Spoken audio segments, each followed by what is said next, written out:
ఉల్లి చేసే మేలు తల్లి కూడా చేయదంటారు. మనం కూరగాయల్లో ఎన్నో రకాలుగా ఉల్లిపాయలు వాడుతూ ఉంటాం. అయితే ఇవాళ ఇలా ట్రై చేద్దాం. మొదటిగా ఆనియన్స్ని ఈ విధంగా చక్కగా సన్నటి రింగులుగా కట్ చేసుకొని విడదీసేసుకోండి. మొత్తంగా ఒక బౌల్ తీసుకొని అందులో కొన్ని ఐస్ ముక్కలు వేసి కొంత వాటర్ కూడా పోయండి. ఇక తర్వాత ఆ రింగ్స్ అన్నీ తీసి అందులో వేసి ఒక్క 5 మినిట్స్ పక్కకు పెట్టుకోండి.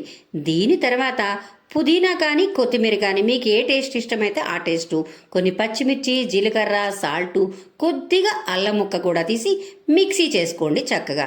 తర్వాత ఈ రింగ్స్ అన్నీ తీసి ఈ మనం ఏదైతే చేసామో ఈ రసం అందులో వేసి కొద్దిగా పెరుగు, కొద్దిగా చాట్ మసాలా, ఈ ఆనియన్ రింగ్స్ వేసి ఇంకా దొర్లించేసేయండి. ఒక్క నిమ్మకాయ చిన్న బద్ద పిండుకోండి. ఇక్కడ మీకు మరి ఇదంతా చేసి ఎలా తినాలి దీన్ని అంటారా? రోటీలో తినచ్చు, లేదంటే చక్కగా బగారా, బిర్యానీ ఏ దాంతో అయినా చక్కగా సైడ్ డిష్గా, సలాడ్గా చాలా బాగుంటుంది. ఒక్కసారి ట్రై చేసి చూడండి ఎలా ఉంటుందో. ఈ ఆనియన్ రింగ్స్ చాలా రకాలుగా చేసుకుంటారు, కానీ ఈ రకం కూడా మనం ట్రై చేసి చూడాలి కదా.